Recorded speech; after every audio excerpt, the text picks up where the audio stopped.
Okay, welcome back. In this video, we'll discuss chapter number 4 in our medical terminology video series. In this chapter, we'll cover the human body in health and disease. Learning objectives for this chapter: define and spell the word parts used to create terms for the human body.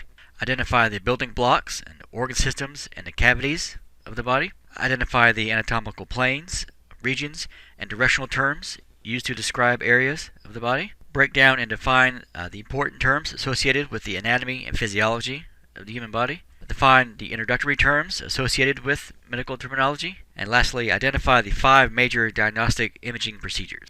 Alright, the human body in health and disease. Now, the study of medical terminology includes studying the body at a healthy state. And by doing so, you can better understand the mechanisms of disease. So by focusing on what the body should be doing and what is accepted to be normal, it's easier to pick out what is not normal and when something is going wrong. And the study of medical terminology also includes the study of how the body is organized and how the body parts function. Right, we'll go over some very common terms that you'll find in reference to the human body. Abdomen or abdomino is a reference to the abdomen. Anter or antero is a reference to anterior or toward the front. Brachii is a reference to the arm. Cardi or cardio is a reference to the heart. Caud or caudo is a reference to the tail or the tail end. Cephalo is a reference to the head. So again, all these are the root words. All of these are the root words, and then with the combining vowel after it. So it's rare that you'll see cephal, you'll see cephalo, you'll see caudo, cardio, and so on. Cervic or cervico is a reference to the neck or the neck of a structure. So not just your neck where your head is found, also the cervix. In a woman, for example, forms a small neck of the uterus. A chondri is a reference to cartilage. Crano or cranio is a reference to the cranium. Site or cyto, reference to cell. Dist or disto means far or distant. Dors or dorso means toward the back, such as dorsal. Femero or femor, reference to the femoral region, the thigh region. Gastro is a reference to the stomach. Glute is a reference to the buttocks, so your gluteus maximus is the biggest muscle in the buttocks. Homo or homeo means the same. So a homosexual couple are 2 people of the same sex, so 2 men or 2 women. A heterosexual couple would be a male and a female, 2 different sexes. The last one on the slide, ili, is a reference to the ilium, which is one of the bones of the pelvis. Inferior or infero is a reference to inferior or below. Inguine or inguino is a reference to the groin, where you'll find the inguinal canal in males. Latero is a reference to the side, such as in American football, a lateral is pitching the football to the side, not forward, not backwards, but directly to the side. Lum or lumbo is a reference to the lower back. Medio is a reference toward the middle. The organo or organ is a reference to an organ in general. Pelv or pelvo is a reference to the pelvis. Physio is a reference to nature or function, more specifically the function, and we'll talk about that here in a few minutes when we compare anatomy versus physiology. Pleuro is a reference to the pleura, which are a set of 2 membranes that cover the lungs and the thoracic cage. Postero is a reference toward the back. This would be the opposite of anterior. So anterior is toward the front, posterior is toward the back. Proxim or proximo is close by, so think of this as being in proximity. This would be the opposite of distal. Distal would mean distant or further away. Proximo or proxim would mean close by. Super or superio would mean above or higher than. Thoraco or thoraco. Thoraco would mean the thorax, the thoracic cavity. Tom or tomo or tomo means to cut. The umbilic or umbilico is a reference to the umbilical region, so where your belly button is found. And the last one on the slide, ventro, means the belly side of the body. So for humans, this would also mean anterior. This would be the opposite of dorsal. All right, now we'll talk about anatomy and physiology. A lot of people will use these terms interchangeably, but they do not mean the same thing at all. They are related, of course, but they mean 2 very different things. When you talk about anatomy, you're talking about the structure of an item. The physiology is how it functions. So these will be related, obviously, because the structure of an organ, of a cell, of a whole body system will influence how well it functions. So anatomy means structure, physiology means function. and these both will have a role with homeostasis. Homeostasis is maintaining a stable internal environment, not only in a cell, but in a overall person. So if something is not structured correctly, say if there's an injury or there's some disease interferes with its structure, that will interfere with its function. That will interfere with the ability to maintain homeostasis. For example, if the kidneys are blocked through kidney stones or from some kind of injury, then they don't work as well. They can't filter blood and make urine as well as it should. That physical structural damage will influence its overall function. It will function more poorly, and that poor function will lead to a less stable internal environment, a less than normal homeostasis. Now we'll talk about the building blocks of the body structure. The most simple form, the basic building block of the human body is the cell. And cells can vary in shape and size and structure and function. These are the basic units of the human body, are the cells. You get several cells that are working together with a common function. They will form tissues. You have several tissues working together with a common function, then you form an organ. Like the brain, like the heart, like the liver. Those are organs. You get several organs working together with a common function, then you have a body system. Cardiovascular system, respiratory system, nervous system. They're made up of multiple organs, but with a common goal, a common function. Basic building block of all matter, not just of human bodies, but of all matter that exists, is the atom. From there, the more advanced you get, as atoms combine, they will form molecules, forming sugars and proteins and water. Then you have organelles, the functional units within cells that have a particular job, like the nucleus, like the mitochondria. Then the next level of organization, you get cells. Many kinds of cells working together, you get tissues. And all material in your body falls into one of four categories of tissues. It's either going to be epithelial tissue, connective tissue, muscle tissue, or nervous tissue. So everything in your body falls into one of those four different categories. The broadest category of these four is connective tissue.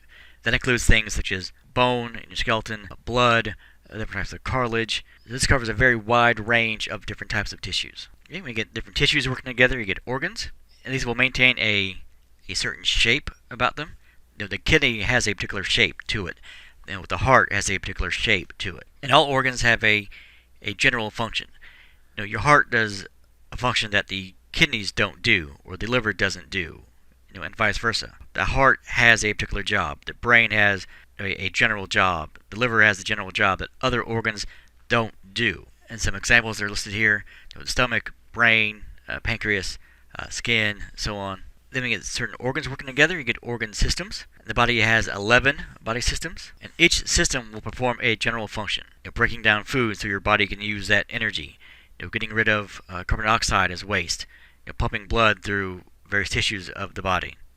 And we'll talk about each of those 11 systems briefly next.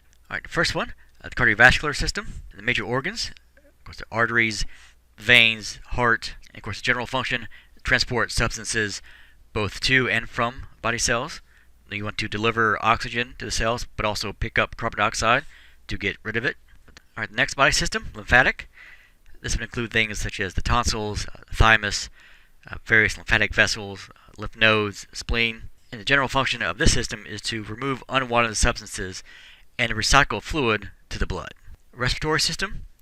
Major organs here would include the trachea and the lungs, the bronchi, the larynx, the nose, the pharynx. And the general function for this system to exchange gases between the external environment and the internal environment, such as the blood and the cell. It's basically taking in oxygen and getting rid of carbon dioxide. The next system, the digestive system, is to include the esophagus and the stomach and the intestines, the liver, gallbladder, the mouth. And the general function for here is to prepare foods for absorption into the bloodstream, and also to eliminate the solid waste that your body doesn't want or doesn't need. Urinary system. This would include the kidneys and the ureters and the urinary bladder and then the urethra. And the function here is to remove nitrogenous waste and also to remove excess water and salts from the bloodstream. The reproductive system for females, this would include the mammary glands, fallopian tubes, uterus, ovaries, and vagina. General function is to provide the creation of new individuals. And for the male reproductive system, major organs would include the penis, testes, the prostate, urethra, and various other glands. Of course, general function is like for the female to provide for the creation of new individual. Nervous system, of course, the brain and the spinal cord, various nerves.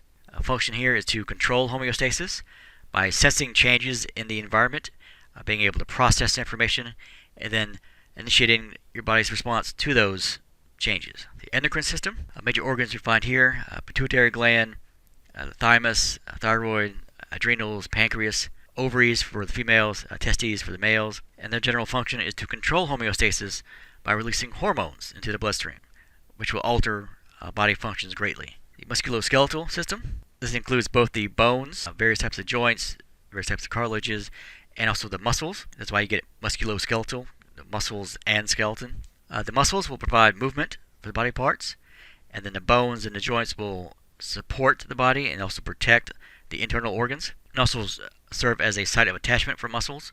Muscles can't work if they're not attached to something. There's some other functions for the system, being able to store minerals and also form blood cells. All blood cells are formed within the skeletal system. The integumentary system, this will include the hair and the skin and the nails and everything associated with the skin. A general function here, protect the body from fluid loss and injury and infection. All right, now we'll talk about some directional terms when it comes to the human body. Now, most directional terms will include one word root and usually one suffix. And that suffix is usually the ending al or ior, like superior, posterior, distal, proximal, medial, and so on. And all these terms are based on a very standard starting position called anatomical position. If you think of all these scientists all over the world who speak countless numbers of languages, you can't have superior meaning something in English and it means something different in Italian or German or Japanese. So there's a standard agreed upon starting point that all these terms are based off of, and that's called anatomical position. And that includes standing up straight, facing forward, your hands by your side, with your palms facing outward, and your feet about shoulder length apart. It's from that point where all directional terms in anatomy are based off of. Alright, some word roots that involve direction. Super or superior would mean above. The opposite of that would be inferior, or such as inferior, which would mean below. Anterior or anterior would mean toward the front.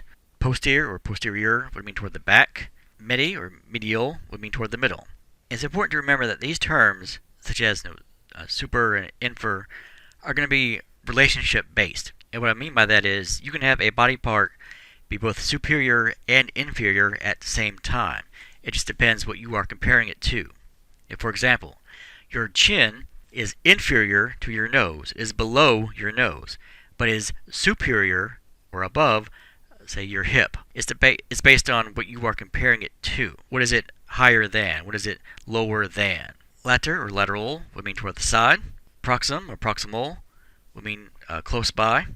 The opposite of that, distal or distal would mean further away.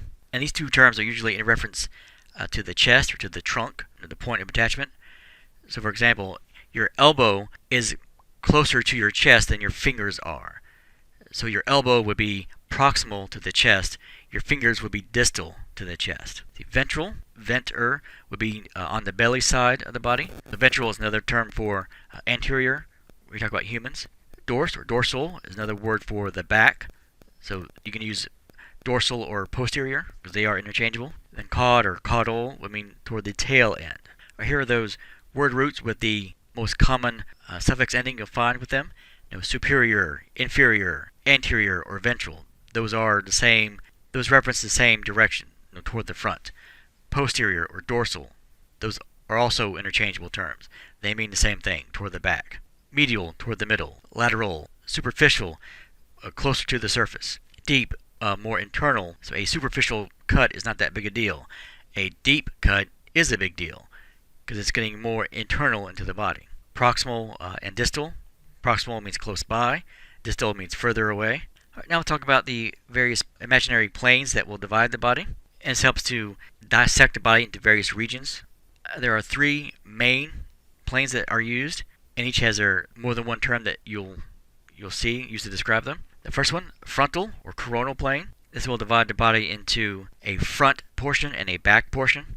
And the term coronal means crown. So if you can think of wearing a tiara or wearing a headband, how it goes across from ear to ear on top of your head. So if that were to divide the body straight down, the front part of your body would fall forward, and the back part of your body would fall backward. So that's a frontal plane, or the coronal. Sagittal plane, this will divide the body right down the middle of the chest, so you have an equal right and left half of the body. And then the transverse plane, this will cut the body into an upper portion and a lower portion. So think of where your belt is on your pants. So if that were to cut you in half, the upper portion and then the lower portion. And here are examples of all three of those. Coronal or frontal plane is dividing you this way. So this part of this figure would fall forward, and the back part of her would fall backward. Mid-sagittal or the sagittal plane, that's usually referenced, cutting you right down the middle. So there's an equal right and left half of the body.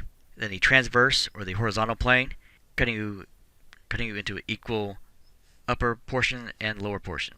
All right, now I'll talk about various regions of the body, and such as the head and the neck, the upper appendages, the arms, the trunk, which is another term for the chest, and then the lower appendages. Now, some regions are so complex they are further broken down themselves into other types of regions. A good example of that would be the abdomen. And the abdomen is broken down into two separate ways. It's broken down into quadrants, also broken down into regions. And the reason why this is important is you can't just say when you go to the doctor, well, my abdomen hurts. Well, that could mean anything. It could mean something with your stomach. It could mean your appendix. Being able to focus exactly where in your abdomen that you're having pain will help you get treatment faster. The abdominal regions, you can think of this as cutting your abdomen into a tic-tac-toe pattern, where you have 9 squares, a top row, middle row, and a bottom row. You have the epigastric region, hypochondriac regions, left and right, and the iliac regions, right and left, lumbar regions, right and left, the umbilical region, which would be where your belly button is. That would be the center square in our tic-tac-toe pattern, and then also the hypogastric region. So I'll focus on these first. These are all the terms we just went over. Again, this is where knowing where these prefixes and suffixes, knowing their definition will help out greatly. So umbilical means the belly button, so you can start off here. Epi means above, gastric means stomach, so the epigastric region would be right above that. Hypo means lower than, so hypogastric would be below that. Then you have the hypochondriacs here and here. The lumbars here and here, because that's your lower back. Then the iliacs here and here, because those correspond to the ilium region of your pelvis. And the one thing you'll notice on this, everything on this side of the image is left. Left hypochondriac, left lumbar, left iliac. Everything on here is right. Right hypochondriac, right lumbar, right iliac. And something that is very common for students in the beginning of anatomy physiology is to get those two directional terms wrong. When you're looking at this, it's not about the image, it's not about you, the observer, it's about the patient. So for example, this would be the patient's left arm. Even though it's on the right hand side of the image, it's not about you, it's about the patient, it's about them. So everything on this side of this person is left. Everything on this side is right. It's all because of anatomical position. And knowing which side is which is important if you were to have, say, your left kidney removed. You want to make sure that the doctor knows which side to take out. And a good comparison for these types of terms is for performers or actors or dancers on a stage. Stage right and stage left are going to be different to the audience. So if you are on stage and move to your right, that's going to be to the audience's left. So it's the same principle there. That's how the abdomen is divided into regions. You can also divide the abdomen into quadrants. And quad means 4, so there are only 4 quadrants. You have 2 uppers, right upper, left upper, and then 2 lower quadrants, right lower, left lower. And again, everything on this side is left, everything on this side is right. And most people define remembering upper versus lower, but where people sometimes get confused is right versus left. And the quadrants have abbreviations that can be used, so you don't have to write out the full name. You can abbreviate the right upper quadrant by putting RUQ, or left upper quadrant LUQ, right lower quadrant RLQ, and left lower LLQ. And again, these regions we just talked about, these 9 regions, these 4 quadrants, are only in reference to the abdomen. Not any other region of the body, just the abdomen, because the abdomen has so many organs, so many structures all crammed into one area. Alright, some other anatomical terms. Of course, the body as a whole, you have the central trunk or the torso, your appendages, which include the arms and legs, various cavities, and the viscera. Alright, we'll talk about the body cavities first. The first group we'll talk about are the dorsal cavities. Dorsal means toward the back. So these are the cavities that are toward the back of your body when put in the standard anatomical position. And there are two dorsal cavities: the cranial cavity, where you'll find the brain, and the spinal cavity, or the vertebral cavity, where you find the spinal cord. The brain and the spinal cord. So everything in this reddish color would be the dorsal cavities, and everything in this purplish color would be the anterior cavities, which we'll talk about next. See, the ventral cavity, or the anterior cavities. You have the thoracic cavity, which is where you find the heart and the lungs. Pericardial cavities, where you'll find the heart actually wrapped in a membrane. The pleural cavities, where you'll find the lungs. And a cavity in between those is called the mediastinum, where you find some of the larger vessels of the heart. Now, this thoracic cavity is separated from the abdominal cavity by the diaphragm, a very large muscle that is the primary muscle used in the process of breathing. Alright, below the thoracic cavity, below the diaphragm, you have the abdominal cavity and also the pelvic cavity. And sometimes you'll see these grouped together as the abdominal pelvic cavity, but they are two separate cavities. They are two separate items. So you have the abdominal cavity, which we talked about earlier, the 9 regions and the 4 quadrants. This is where you'll find a huge number of organs: the intestines, stomach, liver, gallbladder, spleen, kidney. And the pelvic cavity is where you'll find the internal reproductive organs, and also the urinary bladder. Alright, so going back to this image, the ones that are in purple are the ventral cavities, or the anterior cavities. Thoracic cavity here, where you find the heart and lungs. Then you have separated by the diaphragm here. Then you have the abdominal cavity here.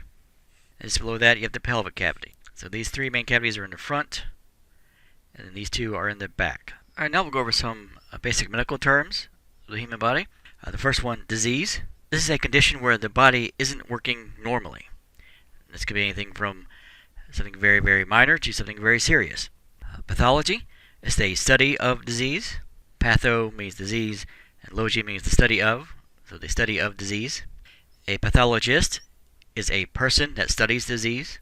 Diagnosis, this is identifying what the symptoms are, what is making someone sick. And symptoms, these are indicators of a disease. And of course, this covers a wide variety of severity. The term sign.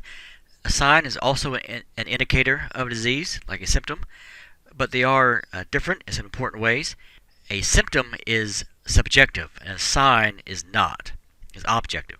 So, for example, I feel dizzy. I feel hungry. Those are things that you can't measure as a medical professional.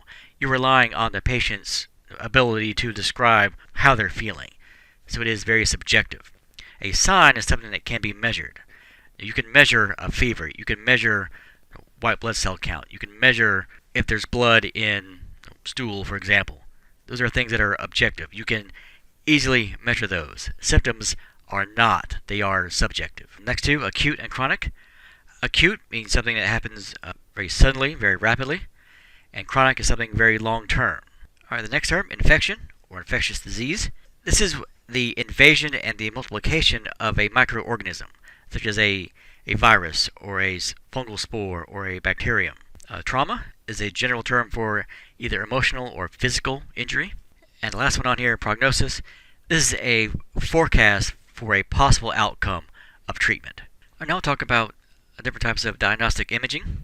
There are 5 main types: endoscopy, CT scan, commonly called a CAT scan, PET scan, MRI, and ultrasound. The first one, endoscopy. This will view the internal anatomy on a monitor. It may also include some surgical attachments that will allow the physician to manipulate internal body parts while viewing through the monitor, usually with a camera or with a light on the end of a tube. And for example, is a procedure that's not very invasive at all. All you're doing is adding a very small incision where you can put the scope into the body. So you'll have a very long tube with a camera and usually a light on the far end, and an image can be seen on the monitor here. This can be used to identify ulcers or surgically remove polyps, for example. In a CAT scan or CT scan, computed tomography scanning, what the CT stands for. This can scan from multiple angles all at the same time. It is useful when you're trying to view a cross-sectional image of organs. And this is a pretty standard evaluation used for trauma in most body areas. And here's how this would look. This patient going through a CT scan right here. The PET scan, positron emission tomography. This is where you have a radioactive substance that is combined with a metabolically active or important material that is then injected into the patient or inhaled by the patient. And the reason why this is done is the metabolic activity of an organ will be highlighted more by that radioactive substance. And this higher level of activity will be detected by the PET scan as the radioactive particles are being released by that organ. And this is how this machine would look, a PET scan. Patient would lie down here and they would be rolled into this area here, and this will spin all the way around them multiple times. Okay, here's an example of how a PET scan would look. And for an image like this, wherever you see bright colors like red, those are areas that are metabolically active. And other colors like blue and white and gray are not active. So this is a very good tool to use to diagnose cancer, because there are some parts of the body that should not be metabolically active. So for example, this area here should not be, but it's bright red because of the radioactive material that's been injected into the patient. So the higher level of metabolic activity is an indicator that there's other living tissue there, because all tissues still need to use metabolism. Even cancer cells, even though they are immature and inactive cells, still need oxygen. They still need to get nutrients. They still need to break down stuff so they can still survive. So they have their own metabolism. So that's when a PET scan is used. See, next one, MRIs. Magnetic resonance imaging. This type of scanning technique will offer the clearest, most complete images of the internal anatomy. This will contain magnets, very strong magnets, that will respond to hydrogen atoms in the body by sending a signal to a computer, and that computer will analyze that information. MRI is used to diagnose multiple types of cancers and joint disease and traumas. But the problem with MRIs is, because you're using magnets, many people can't even undergo this imaging technique. People who have defibrillators or pacemakers or metal joint replacements can't go anywhere near this kind of machine because it's a really big magnet. So even though it would help them to go through this kind of technique to be able to diagnose other conditions, they can't get near this kind of machine because the magnet would just destroy their defibrillator or destroy their pacemaker. Here's how our MRI would look. Of course, the patient laying down, going through a circular donut-shaped scanner. The ultrasound imaging, also called sonography. Here you use a pulsation of harmless sound waves that go through the body. Now, ultra means in excess of or beyond than sound. So you're using sound waves, but they are beyond the frequency that we can hear with our own ears. So these waves will produce echoes that can be detected by a probe then interpreted on a computer. This is very useful in prenatal care by providing an early glimpse of the fetus as it develops. There are some body systems where an ultrasound would be used for diagnostics, obstetrics and gynecology, for fetal development, checking for either uterine or breast or ovarian cancers. It's used in cardiology. It's often called an echocardiogram, where you're able to watch the flow of blood within the heart and also through various blood vessels. Also used in urology, where you're checking the blood flow through the kidneys, also to check for prostate cancers in males, and also for seeing any kind of blockages such as kidney stones. Pretty common image of an ultrasound. We're able to view the image of the developing fetus here on the screen. Alright, we'll end our video with our short quiz on the combining forms and their definitions. The 5 on the left are the root words, and then the definitions are on the right. It's either going to be dorso, antero, proximo, supero, infero. They can mean either front, below, back, above, or near. The first one, dorso, would mean back, like dorsal. Antero means the front, like anterior. Proximo, near, like proximal. Supero, above, like superior. And the opposite of that, infero, would mean below, like inferior. And here are the answers to these 5 very common, very basic combining forms. And that will bring us to the end of our video for chapter number 4. And we will continue our series on medical terminology in our next video on chapter number 5.